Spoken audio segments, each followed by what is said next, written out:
We must think together. And I say we. I'm not Chinese, but I have an interest in ending the Cold War because it is in the interest of humanity to avoid, firstly, nuclear confrontation, and secondly, to find a way of communicating and collaborating to end the very fast march of humanity towards a climate catastrophe. Without cooperation, it can't happen. We cannot succeed in saving our planet. So this is why I'm saying we. It is important to approach American progressives. Like, for instance, I'll give you an example. The Democratic Socialists of America, who have become rather influential in the United States. Many of them are my friends, people like Bernie Sanders. They have been sucked into the anti-Chinese mindset by the establishment. It is important to bring them back because they don't understand that trade wars are class wars. If you put it to them that way, if we put it to them that way, there's a chance that they will understand that the moment you have a trade war being imposed on China, the American working class is going to suffer. Some jobs may be saved through tariffs if they recreate some manufacturing job, but that won't work. That is not going to work.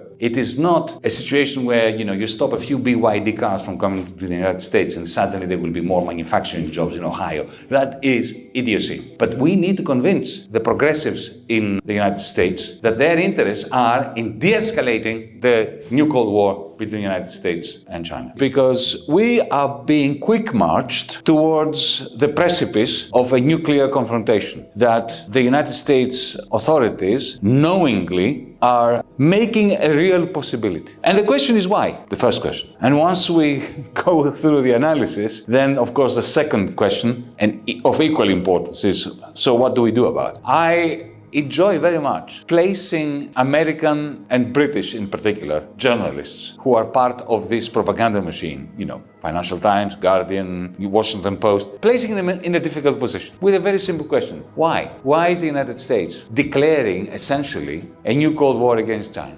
And the first word that comes out of their mouth is Taiwan. And I said to them, what about Taiwan? They said, well, the Chinese want to take it over. Well, I said, they always wanted to take it over. What's new?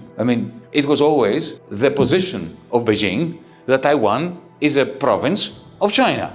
And at some point, they will have to fall under the fold, like Hong Kong did. Didn't Richard Nixon know that in 1971 when he was visiting Beijing, making friends with China? Didn't Clinton know that when he was inducting China into the World Trade Organization? Why wasn't Taiwan a problem then? What has changed now? They look at me, China is spying on us. The NSA is spying on you. The CIA, I have, and that is the truth, and the line knows this, we have a 3-point NSA tap on me, my phone. That is, 3 points means that if I talk to you, you're spied on. If you talk to your wife is spied on. If your wife talks to your child, your child. So I know that, they've told me that. So I don't believe the Chinese are as good as the NSA at spying. The NSA was listening in to Chancellor Angela Merkel, that was revealed. And then, when Angela Merkel was told that, immediately she said, okay, do you want me to speak louder so you can hear me better? So it wasn't a problem, right? Now suddenly, that China is developing surveillance, and I hope China is developing surveillance methods.